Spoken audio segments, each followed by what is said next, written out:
Selamat pagi pemirsa, saya Siti Isneni Nur akan menemani Anda dengan beragam informasi terkini di antaranya. Pembangunan BPN Kabupaten Karo menuju WBK dan WBBM. 4.303 pengawas TPS Kota Medan jalani rapid test. Puluhan rumah di bantaran sungai terendam banjir. Selain cuplikan berita tadi, kami juga akan menghadirkan beragam informasi lainnya. Pemirsa, kita jelang semut hari ini pagi selengkapnya.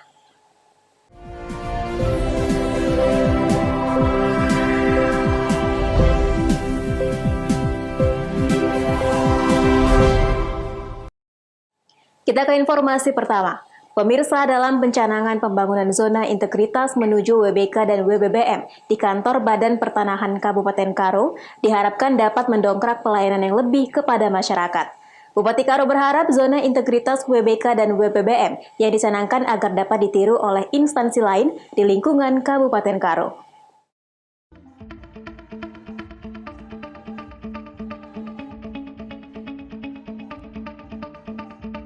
Kantor Badan Pertanahan Kabupaten Karo, Sumatera Utara menggelar kegiatan pencanangan pembangunan zona integritas menuju wilayah bebas korupsi atau WBK dan wilayah birokrasi bersih melayani atau WBBM.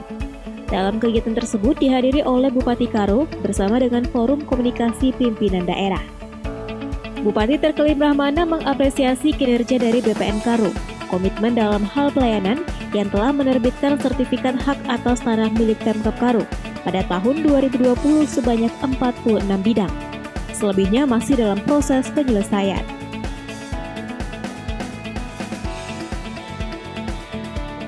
Kabupaten Karo, khususnya Badan Pertanahan Nasional Kabupaten Karo melaksanakan pencanangan zona integritas WBK, WBM, maka kami dari pemerintah Kabupaten Karo memberi apresiasi yang sangat besar. Kiranya dengan kegiatan pencanangan ini bisa juga menular kepada pemerintah daerah Kabupaten Karo. Sementara itu, Kepala Kantor Pertanahan Kabupaten Karo mengatakan, hal ini dilakukan dan ditekankan kepada seluruh pegawai melalui penandatanganan fakta integritas untuk komitmen dalam hal pelayanan. Bentuk pelayanan secara elektronik online yang memudahkan masyarakat dalam segala hal kepengurusan. Pada deklarasi ini, Kantor Pertanahan Kabupaten Karo menolak segala bentuk korupsi, pungli, serta mal birokrasi dalam hal pelayanan kepada masyarakat.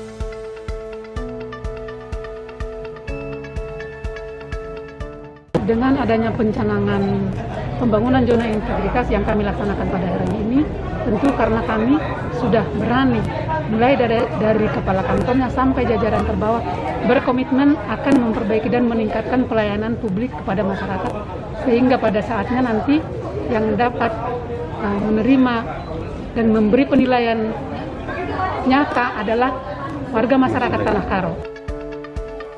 Chandra Bukit melaporkan untuk Evarina TV. Selain itu, pemirsa, pelatihan pengolahan bambu menjadi karya seni kreatif menambah pendapatan masyarakat di Kabupaten Karo pada masa pandemi COVID-19.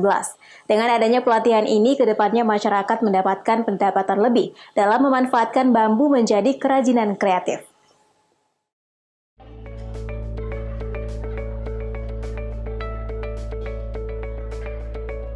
Masyarakat di Desa Semangat Gunung, Kecamatan Simpang 4, Kabupaten Karo, Sumatera Utara, mendapatkan pelatihan pengolahan bambu menjadi kerajinan tangan kreatif. Pelatihan kerajinan tangan dari bambu ini diharapkan mampu menambah pendapatan bagi masyarakat di masa pandemi COVID-19. Sebelumnya, bahan dasar bambu digunakan masyarakat untuk membuat keranjang buah. Namun dengan adanya pelatihan ini, masyarakat sudah dapat mengolah bambu menjadi kerajinan tangan seperti souvenir, miniatur rumah adat, dan sarang lampu. Selain itu, masyarakat juga kebanjiran pesanan dengan nominal harga mulai Rp75.000 hingga ratusan ribu rupiah. Pelatihan kerajinan bambu.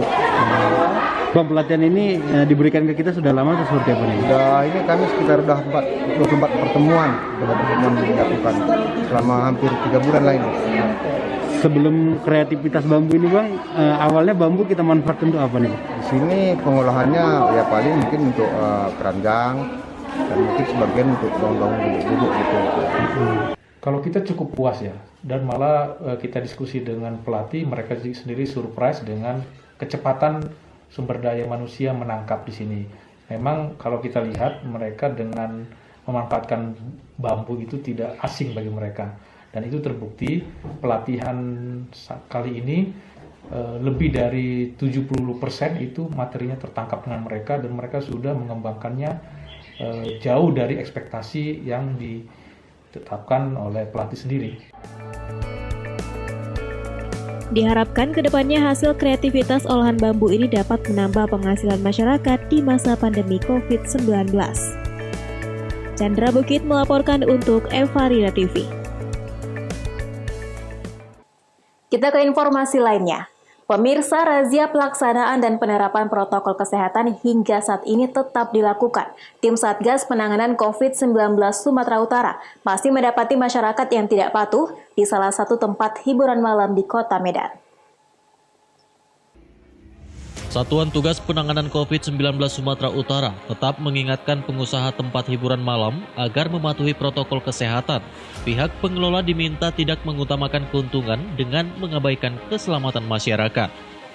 Wakil Ketua Operasi Satuan Tugas Penanganan COVID-19 Sumatera Utara, Kolonel Infantri Azhar Mulyadi, mengatakan razia penggunaan masker dalam mendisiplinkan masyarakat agar menerapkan protokol kesehatan masih terus dilakukan petugas gabungan. Seperti di salah satu lokasi hiburan malam di kawasan Jalan Sampali, Kecamatan Percut Situan ini, meski masih ada warga yang tidak menggunakan masker dan menjaga jarak, petugas penanganan COVID-19 Sumatera Utara telah mengakui sebagian besar pengunjung telah patuh pada protokol kesehatan. Dan bagi para pengunjung yang tidak menggunakan masker, petugas tetap memberikan hukuman push-up maupun sanksi sosial lainnya. Setelah itu, petugas juga membagikan masker kepada pengunjung untuk digunakan. Untuk peningkatan sudah cukup baik, walaupun masih ada beberapa tempat, khususnya pelaku usaha yang belum memahami arti protokol kesehatan. Itu perlu diingatkan nantinya oleh dari Dinas Pariwisata Kota Medan selaku penanggung jawab. Kemudian untuk masyarakat juga semenjak beberapa hari minggu terakhir ini sudah mulai berkurang, namun masih ada yang bandel untuk tidak memakai masker. Ini dari aparat gabungan TNI Polri serta Dinas Pariwisata, BPBD serta rekan-rekan yang unsur terkait khususnya dari Pemprov, tetap terus kami berkomitmen untuk menegakkan protokol kesehatan selama ini merupakan penyakit masyarakat. Maksudnya penyakit adalah yang tidak kita ketahui dalam pandemi ini. Kita berharap semuanya bisa berjalan. Sekali lagi kepada pelaku usaha untuk tetap melakukan hal yang terbaik, ikuti protokol kesehatan, dan warga masyarakat khususnya Kota Medan tetap menjaga secara pribadi untuk kesehatannya. Razia masker ini akan terus dilakukan, bahkan lokasi yang pernah dirazia akan didatangi lagi untuk kedepannya. Jika pengelola tempat hiburan masih membandel dengan mengabaikan protokol kesehatan, tentunya akan menerima sanksi tegas. Wahyu Pratama melaporkan untuk Evarina TV. Sumut hari ini masih akan kembali sesaat lagi. Tetaplah bersama kami.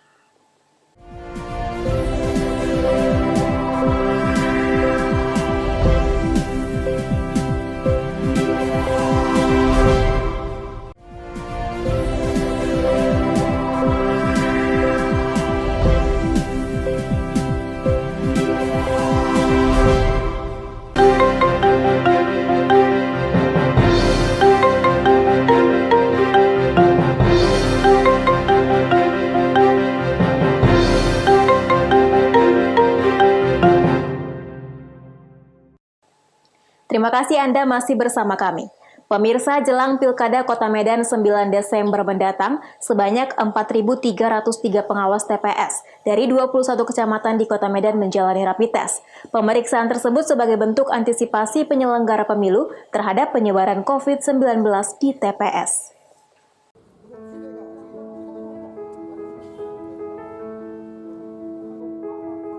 Sebanyak 4.303 pengawas tempat pemungutan suara dari 21 kecamatan yang ada di Kota Medan, Sumatera Utara menjalani rapid test. Satu persatu pengawas TPS diambil sampel darahnya untuk dilakukan rapid test oleh tim medis dari Satgas COVID-19 Kota Medan. Sesuai dengan instruksi Bawaslu Republik Indonesia, untuk mencegah penyebaran COVID-19 dalam penyelenggaraan pemilu, seluruh petugas harus dalam keadaan sehat dan bebas COVID-19. Jika para petugas pengawas TPS dinyatakan reaktif usai pemeriksaan, akan dilanjutkan dengan pemeriksaan swab. Jika hasilnya positif COVID-19, petugas tersebut akan diberhentikan dari pengawas dan digantikan petugas lain. Petugas kita hari ini itu terlaksana sekitar 10 kecamatan dari 21 kecamatan se-Kota Medan yang dimulai hari ini sampai besok. Jadi besok mungkin 11 kecamatan. Nah, kenapa dilaksanakan hari ini? Sesuai dengan perintah dan juga instruksi Bawaslu RI bahwa komitmen kita terhadap pencegahan penularan COVID ini masih berjalan sampai sekarang. Sehingga harapannya masa berlaku terhadap rapid test itu kan 14 hari. Sehingga pelaksanaan pencoblosan itu di 9 Desember nanti, masa berlaku rapid test itu masih berlaku di tanggal 9 itu. Sehingga hari ini adalah hari yang mungkin ditetapkan paling cepat itu sebelum dilakukan pilkada di tahun 2020 ini. Rapid test ini berjalan selama 2 hari untuk menghindari terjadinya kerumunan peserta pemeriksaan. Daniel Pekuali melaporkan untuk Evarina TV.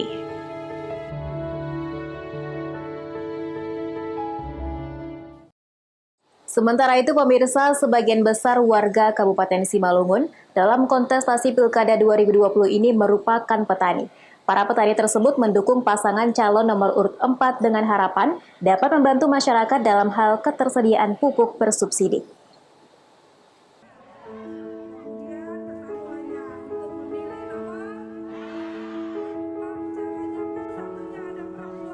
Jumlah penduduk Kabupaten Simalungun berdasarkan Badan Pusat Statistik tahun 2019 sebanyak 863.693 jiwa dan sebagian besar merupakan petani. Dalam masa Pilkada serentak 2020 yang akan diselenggarakan pada 9 Desember mendatang, banyak masyarakat yang berprofesi sebagai petani memberi dukungan kepada pasangan Anton Saragih dan Rospita Sitorus.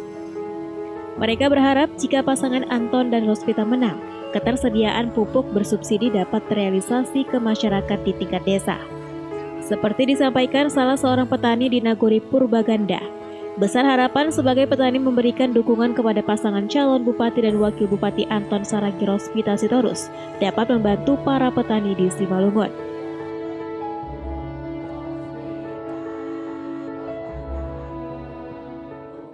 Semangat lah. Semangat ya. Nggak pernah petuk kan. Nggak pernah jumpa, begitu jumpa semangat. Iya. Ibu siap nggak dukung nomor 4? Siap. Siap nggak berjuang, Bu? Siap. Siap ya. Jadi nanti kalau Pak Anton sama Bu Rospita menang, harapannya sebagai masyarakat apa, Bu? Ya supaya desa ini dibangun, itulah. Dibangun ya. Ya biar sawah-sawah ini lancar, ada nelayan gitu. Masalah pertanian. Jadi apa permintaannya sebagai petani, apa kira-kira yang perlu dibantu, Bu? Ya pupuk subsidi itu harus dikeluarkan gitu, nggak susah. Biasa kan susah ini pupuk. Nggak ada subsidi, mahal beli. Nah, jadi harapannya kalau Pak Anton sama Bu Rospita menang, pupuk subsidi untuk masyarakat lancar. Gitu ya. Para petani juga berharap jika Anton Saragih dan Rospita Sitorus memimpin Simalungun 4 tahun ke depan, selalu memperhatikan kondisi para petani, baik sektor tanaman padi, sayur mayur, serta perikanan. Eko Hendriawan melaporkan untuk Evarina TV.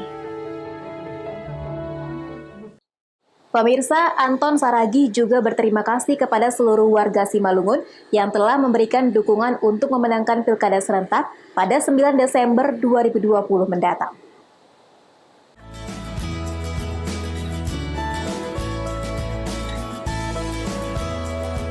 Untuk mengetahui sejauh mana antusias masyarakat terhadap pasangan calon nomor urut 4, Anton Saragi berpasangan dengan Rospita Sitorus turun langsung ke lapangan melakukan roadshow. Selama 2 pekan melakukan roadshow, seluruh masyarakat di tingkat desa yang dikunjungi Anton dan Rospita menyambut baik dan memberi dukungan untuk memenangkan pilkada pada 9 Desember mendatang.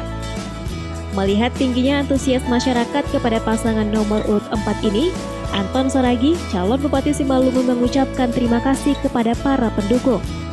Semoga harapan masyarakat dapat terkabul untuk memimpin Simalungun 4 tahun ke depan.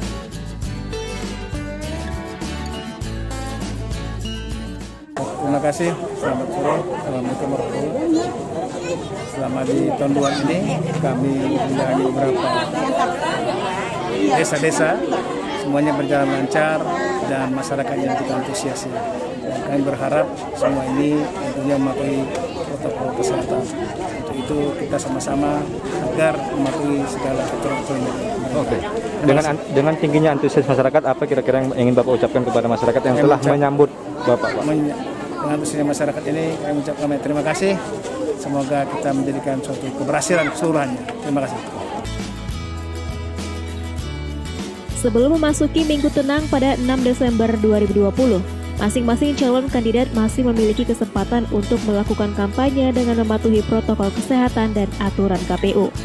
Sejauh ini, setiap masa pendukung pasangan nomor urut 4 yang ditemui Anton Saragi dan Rospita Sitorus selalu mematuhi protokol kesehatan. Eko Hendriawan melaporkan untuk Evarina TV.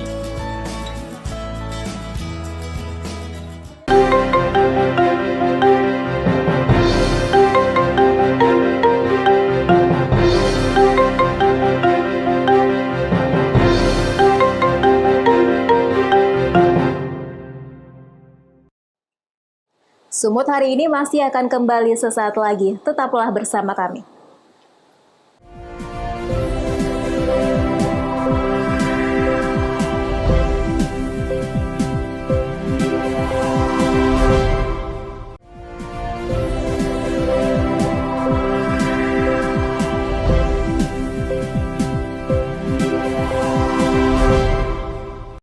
Terima kasih Anda masih bersama kami. Pemirsa, puluhan rumah di bantaran Sungai Asahan Dusun 14 Desa C2 Hulu Asahan terendam banjir setinggi 50 cm hingga 1 meter. Banjir diakibatkan meluapnya air Sungai Asahan akibat curah hujan yang tinggi.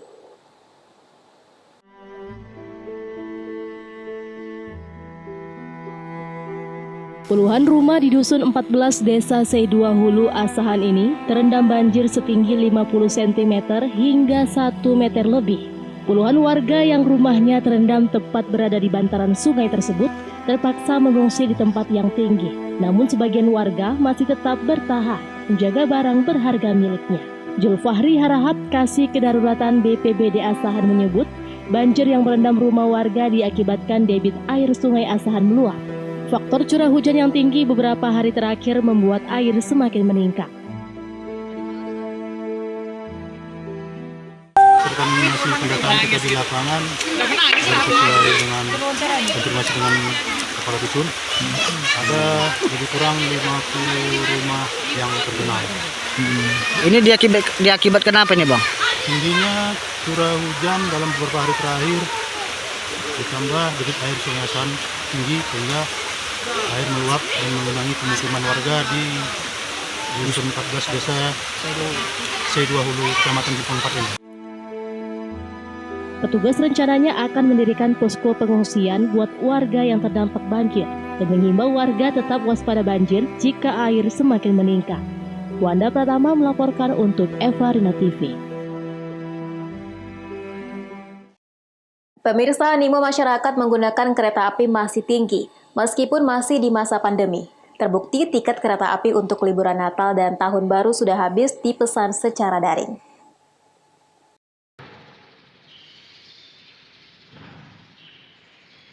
PT Kereta Api Indonesia telah membuka pemesanan tiket kereta api jarak jauh untuk libur Natal dan Tahun Baru, Rabu 25 November 2020. Di masa pandemi, tiket kereta api hanya bisa dipesan secara daring melalui aplikasi KAI Akses atau situs kai.id serta kanal penjualan resmi lainnya. Bagi penumpang kereta api jarak jauh diharuskan dalam kondisi sehat. suhu badan tidak lebih dari 37 derajat Celcius, dan diimbau menggunakan pakaian lengan panjang. Selain itu, pelanggan juga diharuskan menunjukkan surat bebas COVID-19, baik hasil tes cepat ataupun hasil tes usap. Di masa pandemi, KAI hanya menjual tiket kereta api jarak jauh dan lokal sebanyak 70% dari kapasitas tempat duduk yang tersedia untuk menjaga jarak fisik. Selain itu, jumlah kereta api di libur Natal dan Tahun Baru juga akan ditambah. Sekiranya ingin berlibur pada masa libur akhir tahun, Natal dan Tahun Baru nanti, sudah bisa melakukan pemesanan tiket kereta api untuk perjalanan mereka. Selama masa pandemi ini, pemesanan tiket kereta api hanya bisa dilakukan melalui online, bisa diakses di aplikasi KAI Akses, di web KAI ataupun channel resmi lainnya.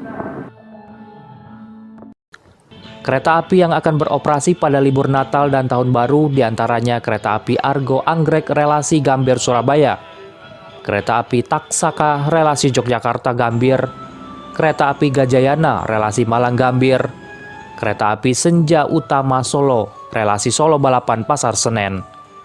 Dari Cirebon, Jawa Barat, Enjang Solihin, Kantor Berita Antara, mewartakan.